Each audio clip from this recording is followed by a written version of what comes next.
Good evening to news 360 Janata garage. ఈరోజు మనం తెలంగాణలో జరుగుతున్న హైడ్రా గురించి మాట్లాడుకుంటున్నాం.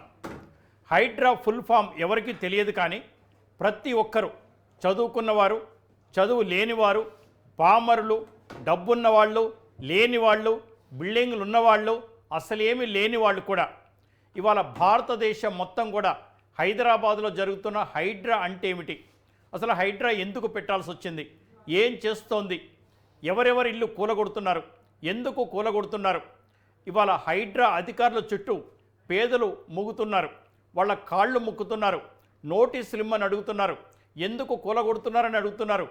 ఏం జరుగుతుందో అర్థం కావటం లేదు.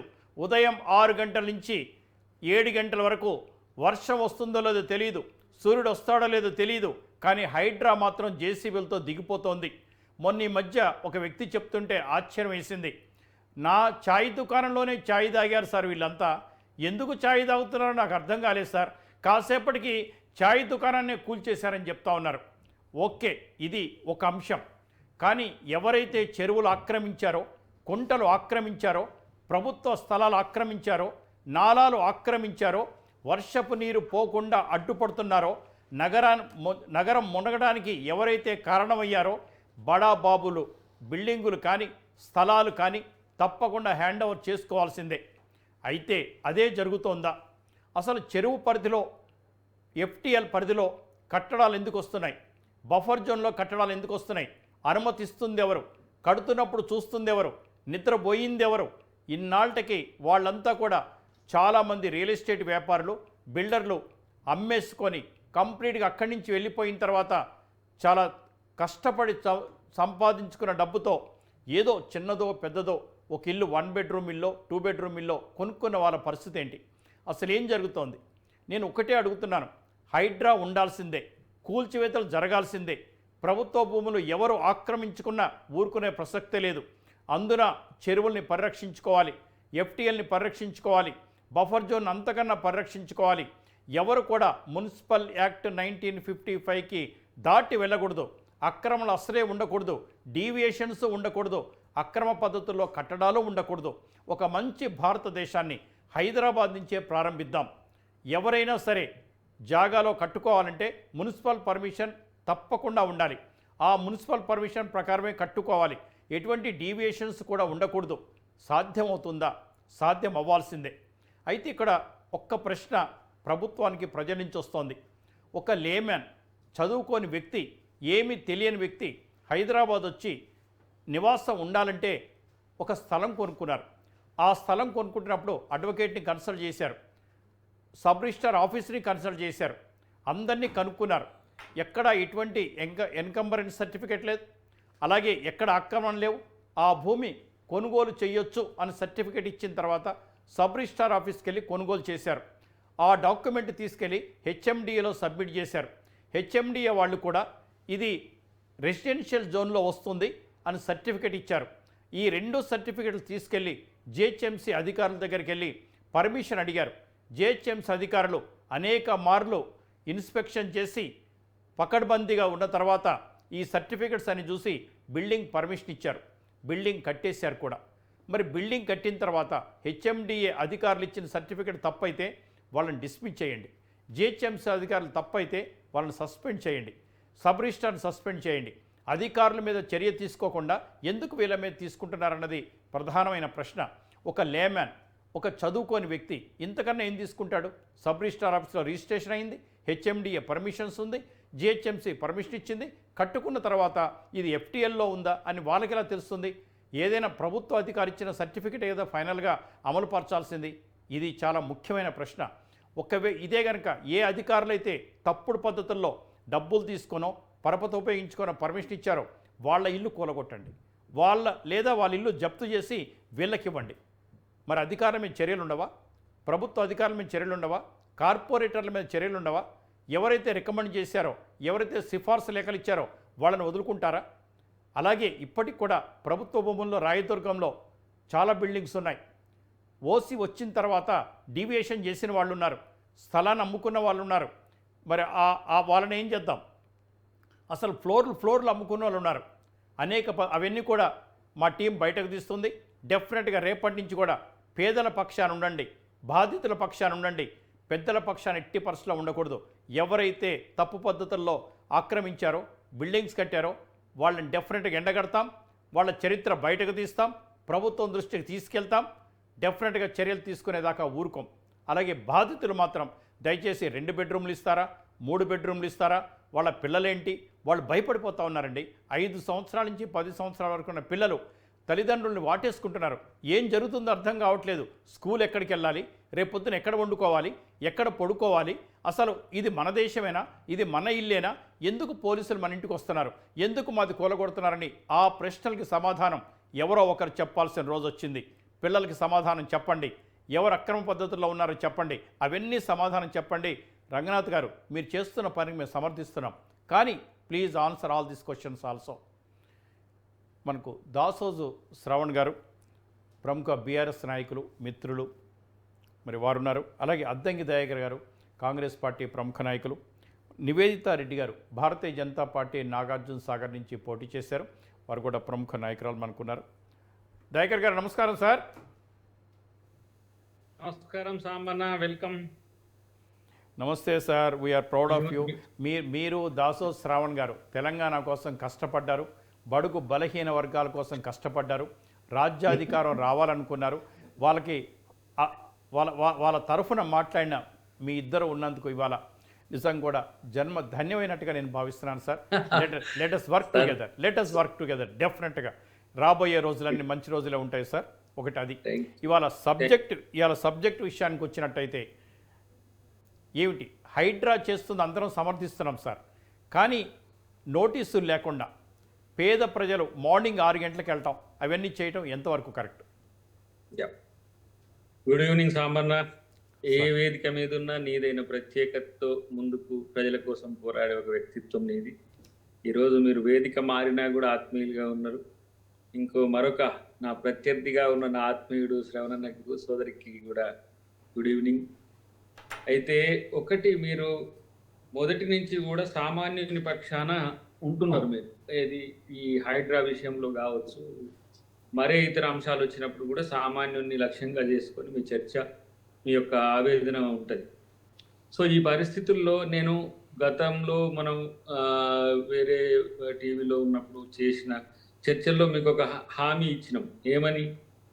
డెఫినెట్గా పునరావాసం అనేది మా లక్ష్యం ఉంటుంది. ఈరోజు మీరు చూడండి, మూసీ పరివాహక ప్రాంతంలో, మూసీ ఏరియాలో ఉండే ఎవరైతే ఇండ్లు ఉంటే వాళ్ళన్నింటినీ కూడా ఎన్యూమరేట్ చేస్తున్నాం. అక్కడ ఎవరెవరైతే నది గర్భంలో కానీ, నది తీరంలో కానీ, లేకపోతే నది ప్రవాహానికి అడ్డంగా ఉండే వాళ్ళందరినీ కూడా తీసి దాదాపు 2300 పైచీలకు రాజీవ్ గృహకల్ప స్వగృహాలయ కాకుండా కేసీఆర్ కొన్ని డబుల్ బెడ్రూమ్ ఇళ్ళు కూడా ఔటర్ రింగ్ రోడ్ కట్టించి ఇంతవరకు పంచకుండా ఉంచాయి.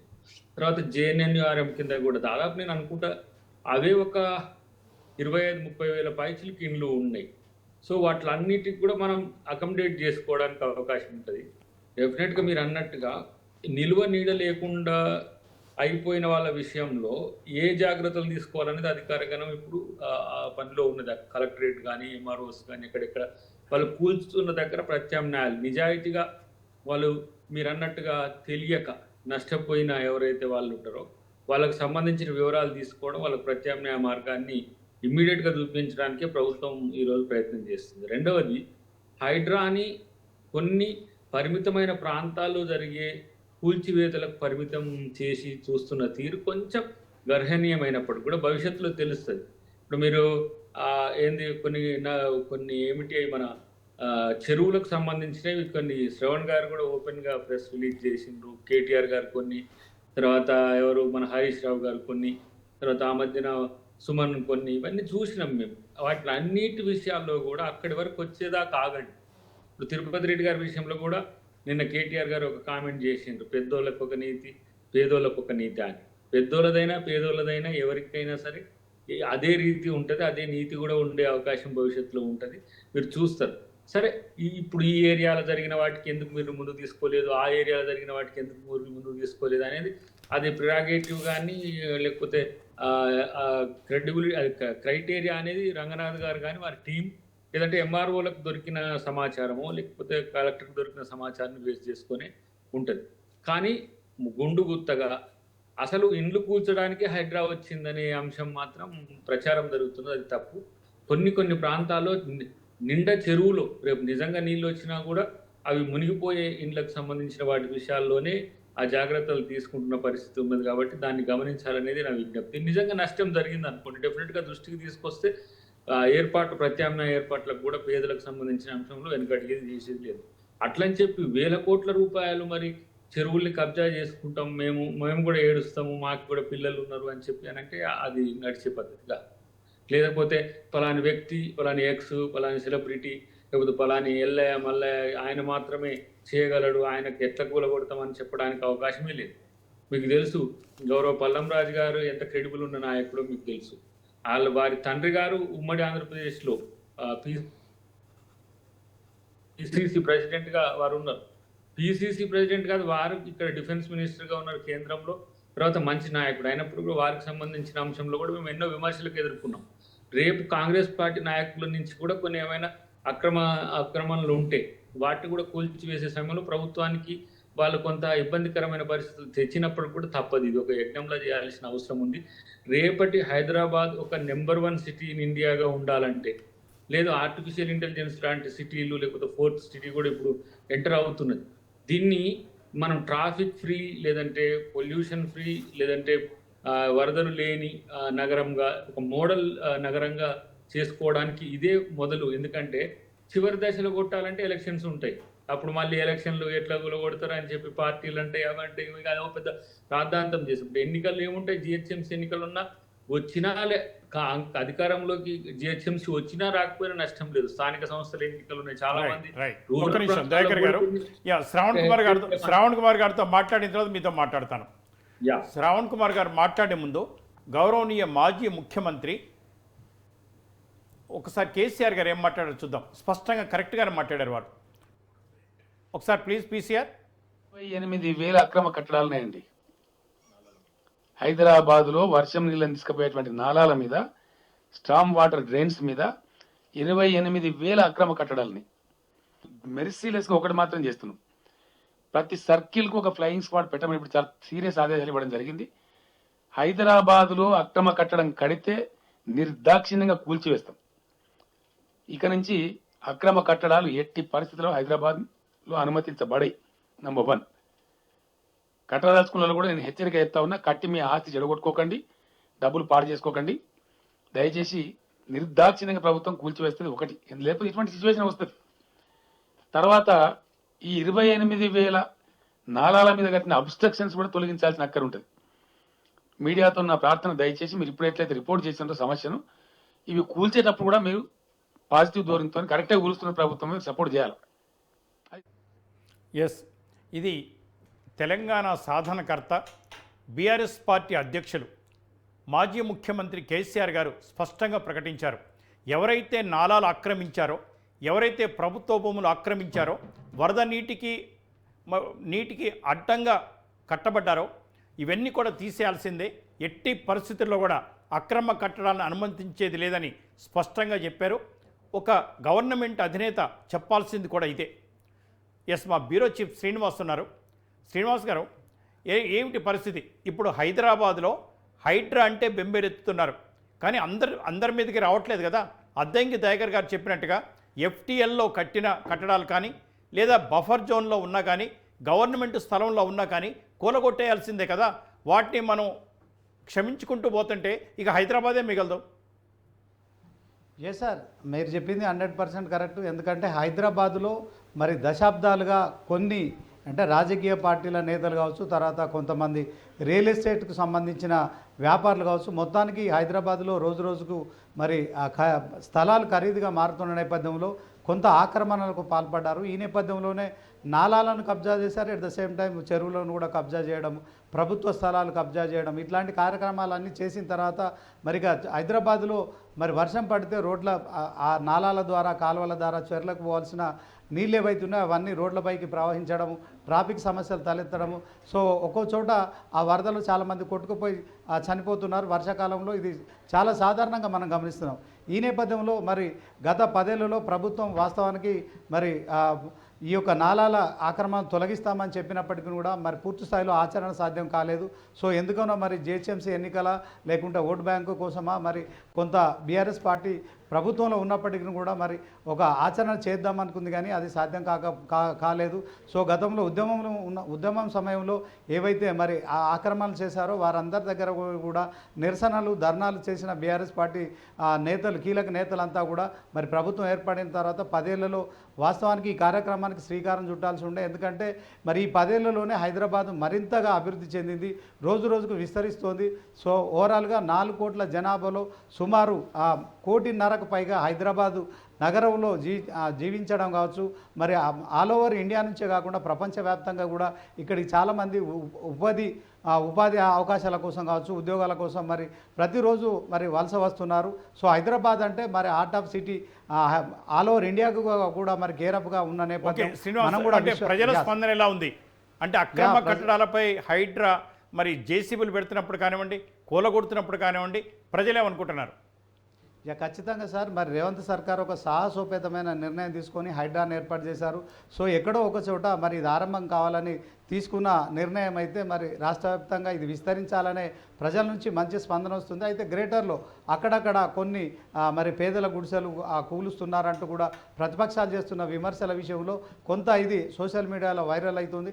దీంట్లో ఏవి రంగనాథ్ హైడ్రా కమిషనర్ కూడా ఒక క్లారిటీ ఇస్తున్నారు. మేము పేదల గుడిసెలు కానీ తర్వాత పేదల నివాస స్థలాలు కూల్చివేయబోవట్లేదు, మీరు ఈ అసత్య ప్రచారాలను నమ్మవద్దు, సోషల్ మీడియాలో జరుగుతున్న ప్రచారాన్ని పట్టించుకోవద్దు. నేను కూడా చూశాను, ఏదైతే కమర్షియల్ కట్టబడ్డాలు ఉన్నాయో వ్యాపార పద్ధతుల్లో కట్టబడిన మాత్రం కూలగొడతా ఉన్నారు. ఎవరైతే కుటుంబంతో సహా నివసిస్తున్నారో అది ఎఫ్టీఎల్ అయినా బఫర్ జోన్ అయినా సరే ఇప్పుడు దాన్ని కదిలించబోము. ఎందుకంటే ఇప్పుడు ఎడ్యుకేషన్ ఇయర్ కంప్లీట్ కావాలన్నారు, దానికి నోటీసులు ఇతరత్ర కూడా ఇస్తారు.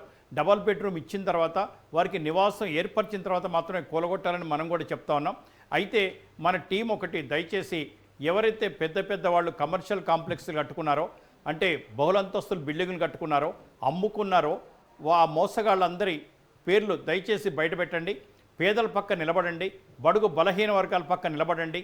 ఎవరైతే సొమ్ము చేసుకుంటున్నారో, రియల్ ఎస్టేట్ ముసుగులో మోసాలు చేస్తున్నారో వాళ్ళ బిల్డింగ్స్ ఎక్కడున్నాయి, ప్రభుత్వ భూముల్లో ఉన్నాయా, ఎఫ్టీఎల్లో ఉన్నాయా, బఫర్ జోన్లో ఉన్నాయా, లేదా ఓసీ వచ్చిన తర్వాత కొంతమంది డీవియేషన్స్ కూడా చేసినట్టుగా సమాచారం ఉంది. అవన్నీ కూడా కనుక్కోండి, వాళ్ళ మీద కన్నేసి ఉంచండి. అలాగే బడుగు బలహీన వర్గాలకి ఎక్కడైనా ఇబ్బంది కలిగితే కూడా ప్రభుత్వం దృష్టికి తీసుకెళ్దాం. ఒక నోటీస్ ఇచ్చే లేదా డబుల్ బెడ్రూమ్ వాళ్ళకి ఇచ్చేదాకా, వాళ్ళ స్కూల్ పిల్లల్ని మార్చుకునేదాకా బడుగు బలహీన వర్గాల వైపు ఉండాలని కూడా ఉంటాం కూడా మనం. థ్యాంక్ యూ శ్రీనివాస్, చర్చలో పాల్గొన్నందుకు. ఎస్, నమస్కారం శ్రావణ్ గారు, వెల్కమ్ బ్యాక్ సార్. ఇది హైడ్రా గురించి మీకు నేను చెప్పేది వస్తుంది, మీకు అన్నీ తెలుసు. ముందుగా సాంబశివరావు గారికి మీకు హృదయపూర్వకంగా శుభాభినందనలు తెలియజేస్తా ఉన్నాను. మీరు ఒక కొత్త ఇన్నింగ్ స్టార్ట్ చేసినారు. మాకు TV5 సాంబశివరావు గారు తెలుసు, మళ్ళీ ఇప్పుడు 360 సాంబశివరావు గారుగా చూస్తా ఉన్నాం. మీ నుండి చాలాసార్లు స్ఫూర్తి పొందినాము, మీ నుండి చాలాసార్లు నేర్చుకున్నాము. చాలా సందర్భాలలో మీరు లేవనెత్తిన ప్రతి అంశం కూడా ప్రజలను చైతన్యపరిచినటువంటి ఒక విషయంలో చూసినాం. కాబట్టి మీరు మళ్ళీ ఈ కొత్త రోల్లో, కొత్త పొజిషన్లో అతి పెద్దగా ప్రజల గొంతుకగా ఉండాలా, మాలాంటి సామాన్య ప్రజలందరినీ కూడా కాపాడాలా అని చెప్పని కోరుకుంటా ఉన్నాను. Wish you all the best sir. రెండవది, కొంత నిష్కర్షగా మాట్లాడతాను, మీరు క్లియర్ చేయాలి. ఇంతకుముందు శ్రీనివాస్ గారు మాట్లాడినా, లేకపోతే మా సోదరులు దయాకర్ గారు మాట్లాడినా, ఇది హైదరాబాద్ అని పెట్టినారు. ఇది హైడ్రామాబాద్ అంటే కరెక్ట్ టైటిల్ దీనికి. ఎందుకు హైడ్రామాబాద్ అని నేను చెప్తాను. దానికంటే ముందు మా దయాకర్ గారు, ఆయన మా అందరికీ స్ఫూర్తిదాత, అంబేద్కర్ సిద్ధాంతాలను మాకు నేర్పినటువంటి ఒక వ్యక్తి. ఎందుకో అధికారంలోకి వచ్చిన తర్వాత అధికారిజం ఉంది కానీ అంబేద్కరిజం మర్చిపోతున్నట్టున్నారు. అందుకే పేద వర్గాలు, తర్వాత మధ్యతరగతి ప్రజలు ఇవాళ ఈ కూల్చివేతల వల్ల కళ్ళల్లో రక్తం వస్తున్నటువంటి ఒక ప్రజల బాధలను మా సోదరులు ఎందుకో చూడలేకపోతా ఉన్నారు. చూడాలని చెప్పని కోరుకుంటున్నాను. ఎందుకంటే మీలాంటి వాళ్ళు చూస్తేనే ప్రభుత్వానికి కనువిప్పుగా ఉంటుంది, ప్రభుత్వం పైన ఒత్తిడి పెట్టగలుగుతారు అని చెప్పని నేను భావిస్తూ ఉన్నాను. రెండవది ఏంటి అంటే, ఈ హైడ్రా వారికి కూడా తెలుసు, దయాకర్ గారికి కూడా తెలుసు, ఈ Hydraa it is Dasoju Sravan, which is also in the knowledge of Dayakar గారు. మీరు ఇవాళకి చూడండి, జిహెచ్ఎంసీ 2020లో కాంగ్రెస్ పార్టీ రిలీజ్ చేసిన మేనిఫెస్టోలో దాసోజు శ్రవణ్ సంకలనకర్తగా, మరిశేష్ రెడ్డి గారు కూడా మాతో పాటు సంకలనకర్తగా నేనే రాసిన నా చేతితోటే లేక్ ప్రొటెక్షన్ అథారిటీ కాన్స్టిట్యూట్ చేయాలా, ఎన్క్రోచ్మెంట్స్ను కర్టైల్ చేయాలా అని చెప్పని. కారణం ఏంటి అంటే 2020లో ఆ టైంలో పెద్ద ఎత్తున మనకు హైదరాబాద్లో వరదలు వచ్చినాయి. వరదల వల్ల రకరకాల కష్టనష్టం చూసిన తర్వాత లుబ్నా సారస్వత్ గారు అని ఇంకా చాలామంది చెరువు పరిరక్షణలో ఉన్నటువంటి వాళ్ళందరితో చర్చించిన తర్వాత I think somewhere along a very targeted and focused. వినిపించట్లేదు, ఎవరేం మాట్లాడుతున్నారు? అయ్యో, పీసీఆర్ ప్లీజ్ టేక్ కేర్. మీరు మాట్లాడండి. ఒక ప్రత్యేకమైనటువంటి ఒక విభాగం ఉండాలా, లేక్ ప్రొటెక్షన్ అథారిటీ కర్ణాటకలో ఉంది, అట్లా తమిళనాడులో ఉంది, కొన్ని ప్రాంతాల్లో ఉన్నాయి, అట్లాగే ఉండాలా అని చెప్పని ఒక ఆలోచనతో పెట్టాం. అయితే there is something called due process అని ఉంటుంది సార్. ఎనీథింగ్ ఒక కుర్చీ మీద కూర్చున్న తర్వాత, బాధ్యత కలిగినటువంటి ఒక పదవిలో కూర్చున్న తర్వాత ఇష్టారాజ్యంగా చేస్తే తుగ్లక్ రాజ్యం అంటారు. కానీ దానికంటూ ఒక విధి విధానం ప్రాసెస్, ఒక డెమోక్రాటిక్ ప్రాసెస్ ఉన్నట్టయితే అది కాన్స్టిట్యూషనల్ శాంటిటీ ఉంటుంది, లీగల్ శాంటిటీ ఉంటుంది, ఒక పద్ధతి ఉంటుంది. ఇది నేను అనుకున్నప్పుడు లేక్ ప్రొటెక్షన్ అథారిటీ ఉండాలా అని చెప్పని నేను కానీ మా దయాకర్ గారు కానీ మేమంతా అనుకున్నప్పుడు ఏంటి అంటే ఇది కాపాడాలా, ఎట్టి పద చెరువులు కాపాడాలా. చెరువులు మీకోసమో నా కోసమో కాదు, రానున్నటువంటి ఒక 100 సంవత్సరాల మన భవిష్యత్ తరాల కోసం, ప్రకృతి కోసం, మన మనుషులమే కాదు, ఫ్లోరా ఫౌనా, చెట్లు, చేప పిల్లలు, పక్షులు, రకరకాల ప్రకృతి బతకడం కోసం అని చెప్పని చెరువులు కాపాడుకోవాలి. కాబట్టి ఇది కాపాడుకోవాలని చెప్పిన ఉద్దేశం ఉండే. రేవంత్ రెడ్డి గారు దీన్ని సెన్సేషనలిజం, సినిమాటిక్ సెన్సేషనలిజం కోసం వాడుకుంటూ, ఇంతకుముందు శ్రీనివాస్ గారు కూడా ఇచ్చిన ఇంట్రడక్షన్ నేను I beg to differ, though is not part of the debate. 101% he's doing wrong thing. చెరువులు కాపాడండి, మీతో పాటు కలిసి రావడానికి మేము రాసుకున్నాం అందులో రెసిడెంట్ వెల్ఫేర్ అసోసియేషన్స్ను ఇంటిగ్రేట్ చేసుకుంటా లేక్ ప్రొటెక్షన్ అథారిటీ కాన్స్టిట్యూట్ చేయాలా. ఎందుకంటే ఎటువంటి సిస్టమ్ తయారు చేయాలండి. ఒక చిన్న మాట చెప్తున్నా. ఫర్ ఎగ్జాంపుల్, ఈరోజు రేవంత్ రెడ్డి గారు గద్దె దిగిపోతారు, దింపేస్తారు, ఢిల్లీలో ఫత్వా పంపించేసి దిగిపోయా అంటారు. నెక్స్ట్ మూమెంట్ రంగనాథ్ను దింపేస్తారు. అయినా చెరువులు కాపాడాలా అనేటువంటి ఒక సిస్టమ్స్ తయారు చేసినాడు నాయకుడు. సస్టైనబుల్ స్టేబుల్ పాలసీస్ తయారు చేసిన వాడు, వాటిని అమలు చేయగలిగేవాడు. నేనున్నా కాబట్టి, నేను కట్టబట్టుకుంటా కాబట్టి అనేటువంటి ఒక రీతిలో ఒక సెన్సేషన్ కోసం చేస్తూ ఉంటాడు. నేను రేవంత్ రెడ్డి జాగాలో ఉండుంటే నేనేం చేసి ఉండేవాడిని అంటే, first of all I would have identified. ఇవాళ నీకు ఒక చిన్న ఎగ్జాంపుల్ చెప్తాను ఎందుకు ఈ మాట అంటున్నా అంటే, అసదుద్దీన్ ఓవైసీ గారు ఒక మాట చెప్పిండ్రు. సరే, ఆయన చెరువులు, ఆ స్కూలు, అదంతా పంచాయతీ వేరు, ఒక కాంటెక్స్ట్ను ఇందులో తీసుకొస్తా ఉన్నా. జిహెచ్ఎంసీ ఏదైతే కట్టడం ఇవాళ కట్టి ఉందో, అది నేను చిన్నప్పుడు స్కూల్కి పోతప్పుడు అది ఒక చెరువు ఉండే అని చెప్పిండ్రు. అంటే కాలక్రమేణా కొన్ని చెరువులు క్యాచ్మెంట్ ఏరియాలో కన్స్ట్రక్షన్స్ వచ్చి నీళ్లు రాకపోవడం వల్ల కావచ్చు, లేకపోతే రకరకాల కారణాల చేత ఆ చెరువులు, నేను నా బతుకమ్మ కుట్టలో నీళ్లు చూసిన నేను రంబర్పేటలో. తర్వాత రామంతపూర్ చెరువు మొత్తం పెద్దది ఉండే, ఇక రామంతపూర్ చెరువు లేదు, మొత్తం ఇండ్లే ఉన్నాయి. సో ఇట్లా అసలు ఎన్ని చెరువులు ఉన్నాయి? ఒకప్పుడు లేక్ సిటీగా పేరొందిన హైదరాబాద్లో ఇవాళ ఎన్ని చెరువులు ఉన్నాయి? మొత్తం ఈ ఎన్ని చెరువులకు పోయినా ఒక రకమైనట్టుగా సర్వే చేసి ఉండాల్సి ఉండే. ఆయన సెటిలైట్ ఇమేజరీ సర్వే చేసి ఉండాల్సి ఉండే, లైడార్ సర్వేస్ చేసి ఉండాల్సి ఉండే, డ్రోన్ సర్వేస్ చేసి ఉండాల్సి ఉండే. ఉన్నటువంటి ఒక సమకాలీనటువంటి ఒక పరిస్థితుల నేపథ్యంలో ఒక్కొక్క చెరువుకు ఒక బౌండరీ ఫిక్స్ చేసి ఉండాల్సి ఉండే. ఆ బౌండరీ లోపల ఇవాళ కొత్త కట్టడాలు ఎప్పటి నుంచి కట్టడాలు ఉన్నాయి, ఈ కట్టడాలను ఒకవేళ కనుక కూల్చివేసినట్టయితే వీళ్ళ రీహాబిలిటేషన్ ఏం చేస్తాము, దీనిపైన ఒక సమగ్రమైన ఒక చర్చ చేసి నేను రాసిపేస్తున్నాను. నేను సాంబశివరావు గారి వాళ్ళు మీ ముందు, Revanth Reddy cannot sustain this along, చెయ్యడు. ఇవాళ డైవర్షన్ అండ్ డిఫ్లెక్షన్ అటెన్షన్ కోసం హైడ్రాను వాడుకుంటా ఉండు. ఐపీఎస్ ఆఫీసర్ అయిన రంగనాథ్ గారు కూడా, being an IPS officer who knows more rules than Revanth Reddy. Revanth Reddy గారు అంటే కొత్తగా ముఖ్యమంత్రి అయ్యిండు, కొత్త మంత్రి కూడా కాలేదు, ఎప్పుడు ఫస్ట్ టైం మంత్రి అయ్యిండు, ముఖ్యమంత్రి అయ్యిండు. ఆయనకు రూల్స్ తెలియదు, రాజ్యాంగం తెలియదు. ఈయనకు తెలిసిన ఈ పెద్ద మనిషి కూడా రాజ్యాంగాన్ని, రూల్స్ను, డ్యూ ప్రాసెస్ను ఫాలో కాకుండా ఇవాళ ఇష్టం వచ్చినట్టుగా కూల్చివేతలకు పాల్పడుతూ ఉన్నారు. నేను ముఖ్యమంత్రి అయి ఉంటే I would have done lidar survey, I would have done satellite imagery survey, I would have done land survey, I would have fix the boundaries, I would have given the notices. మొత్తం due process అయిన తర్వాత బ్రహ్మదేవుడు అడ్డొచ్చినా మొత్తం అన్ని నేను చెరువులను కాపాడేవాడిని. ఇవాళ రేవంత్ రెడ్డి చేస్తున్నటువంటి ఒక ప్రయత్నం సినిమాటిక్ ప్రయత్నం, సెన్సేషనల్ ప్రయత్నం, డిఫ్లెక్షన్స్ మాత్రమే. ఇవాళ ఒక్కొక్క చిన్నపిల్లలండి, ఇప్పుడు ఇంతకుముందు శ్రీనివాస్ గారు ఏదో అన్నారు, నోటీసు ఏదో అన్నారు, మా దయాకర్ గారు, ఎక్కడ నోటీసులు ఇస్తున్నారు మీరు? పిల్లలు మా పుస్తకాలు తీసుకొని ఇస్తలేరు అని చెప్పని ఏడుస్తున్నారు, కళ్ళలో కన్నీళ్లు పెట్టుకుంటున్నారు. 3 రోజుల కింద మీరు రిజిస్ట్రేషన్ చేస్తారు, 3 రోజుల తర్వాత వచ్చి కూల్చివేస్తారు. ఇది ఎక్కడ ప్రభుత్వం అండి? డెమోక్రసీ ఇది. బీజేపీ ఒక మేడం నమస్కారం. నివేతా రెడ్డి గారు నమస్కారం మేడం. నమస్తే అండి. ఎస్ మేడం, ముఖ్యంగా 1955 చట్టం అనేది కేంద్ర ప్రభుత్వ చట్టం మేడం. ఎక్కడైనా మున్సిపాలిటీ ఏరియాలో ఒక బిల్డింగ్ కట్టుకోవాలన్నా, ఏ నిర్మాణం చేయాలన్నా సరైన పర్మిషన్ కంపల్సరీ ఉండాలి. ఇప్పుడు చూసినట్టయితే హైదరాబాద్లో 28,000 కట్టడాల పైచిలకు నాలాలు అనుకోండి, ఎఫ్టీఎల్ లోపట అనుకోండి, బఫర్ జోన్ అనుకోండి, లేదా అక్రమ కట్టడాల తర్వాత మేడం వీటిలో ఉన్న కట్టడాలు ఇక పర్మిషన్ లేకుండా డీవియేషన్ చేసింది, పర్మిషన్ లేకుండా కట్టింది, అవన్నీ తర్వాత మాట్లాడుకుందాం. మరి ఏమంటారు ఇప్పుడు దాసో శ్రవణ్ గారు ఏం చెప్తున్నారు? ఫస్ట్ మీరు సర్వే చేయండి, ప్రతి చెరువుకి ఎఫ్టీఎల్ ఫిక్స్ చేయండి, బఫర్ జోన్ ఫిక్స్ చేయండి, ఎవరు ఆక్రమించారో దానికి ఒక లైన్ మార్క్ చేయండి. ఆ లైన్ లోపట ఉన్నవాళ్ళు, ప్రభుత్వ భూమిలో ఉన్నవాళ్ళు కట్టడాలు కట్టకుండా ఉండాల్సింది, వాళ్ళకు నోటీసులు ఇవ్వండి. తర్వాత వాళ్ళకు ఒక 1 month 2 months ఇస్తే వాళ్ళు ఎక్కడో చోట వెళ్ళిపోతారు. ఆ తర్వాత కూలగొట్టండి. రెండోది మేడం, ఎవరైతే అతిక్రమించి 5 floors పర్మిషన్ తీసుకొని ఎక్కువ కట్టుకోవడం, డీవియేషన్ కట్టుకోవడం చేశారో అవి కోల్చకుండా నేరుగా ప్రభుత్వం స్వాధీనం చేసుకోండి. ఆ పర్టికులర్ ప్లేస్ని, ఆ పోర్షన్ని మాత్రం ప్రభుత్వం హ్యాండ్ ఓవర్ చేసుకొని పేదలకు పంచివ్వండి, ఇంకేదైనా చేయండి. అంటే ప్రొవైడెడ్ ఆ స్ట్రక్చర్ కనుక అలో అయితే, అంతేగాని నేషన్ వేస్ట్ చేయడం ఎంతవరకు కరెక్టు? మరి కేంద్ర ప్రభుత్వం ఏం చెప్తోంది? అసలు దీని మీద రేవంత్ రెడ్డి గారికి ఒక విజన్ లేదు, ఒక క్లారిటీ లేదు అనేది నా ఒపీనియన్. ఎందుకంటే ఇప్పుడు హైడ్రా అని చెప్పి కూల్చేసుకుంటూ వెళ్ళిపోతా ఉన్నారు. ఇది కాదు కదా, దానికి ఒక ప్రాసెస్ ఉంది. ఇప్పుడు శ్రవణ్ గారు చెప్పినట్టు దాన్ని సర్వే చేయాలి, దానికి అంటే అవన్నీ కూడా లెంతీ ప్రాసెస్, చాలా టైం టేకింగ్ ప్రాసెస్. ఇవన్నీ కాదు, అసలు విజన్ ఏంటి, ఆయన ఏం చేయాలనుకుంటున్నారు, ఆయన లక్ష్యం ఏంటి? ఆయన లక్ష్యం చెరువుల్ని కాపాడటము, అంటే నీళ్ళని మనకి స్టోరేజ్ కెపాసిటీ పెంచడం అని అనుకుంటే దానికి చేయాలంటే మార్గాలు చాలా ఉన్నాయి. ఇట్లా పేదోళ్ళ మీద పడడం కాదు.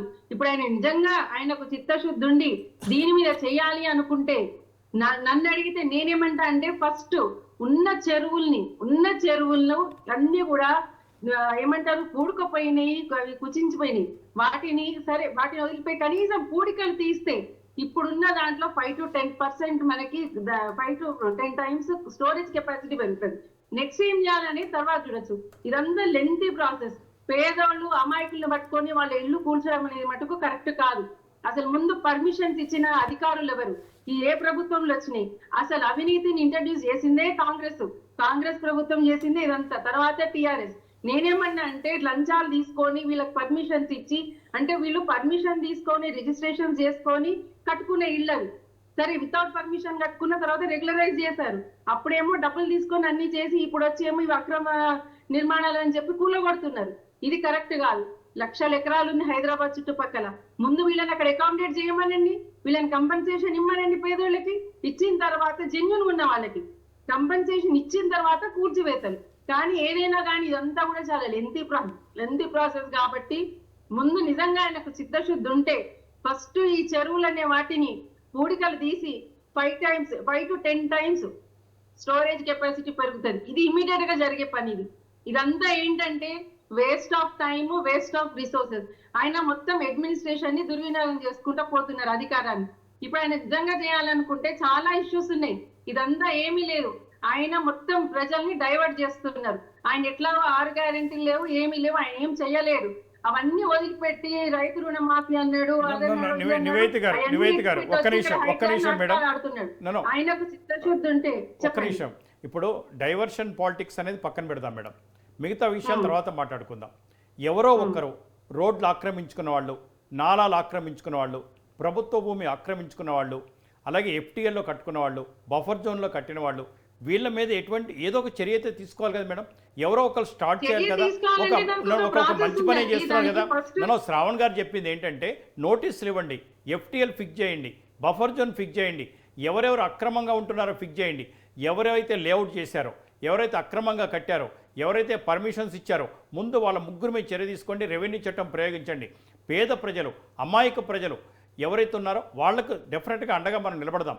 కానీ అసలు ఏమి చేయొద్దు, ఏం చేసి విమర్శిస్తారంటే మేడం కేంద్ర చట్టం మేడం అది. అంటే ఇప్పుడు వీళ్ళు పెద్దవాళ్ళని వదిలిపెట్టి పేదవాళ్ళ మీద పడ్డారండి. వీళ్ళు నిజంగా చేయాలనుకుంటే పెద్ద పెద్ద కాంప్లెక్స్లు ఉన్నాయి, పెద్ద పెద్ద కమర్షియల్ బిల్డింగ్స్ ఉన్నాయి, అంత VVIPs ఉన్నాయి. వాటి జోలికి ఎందుకు వెళ్తలేరు?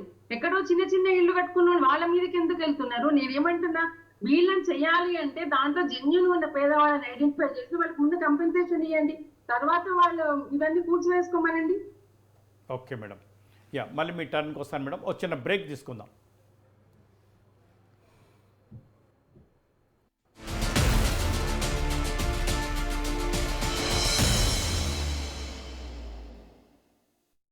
గత 18 సంవత్సరాలుగా 100% ఉత్తీర్ణత సాధిస్తూ 10వ తరగతి, ఇంటర్మీడియట్, MPC, BIPC, CEC మొదలగు కోర్సులను మరియు నాగార్జున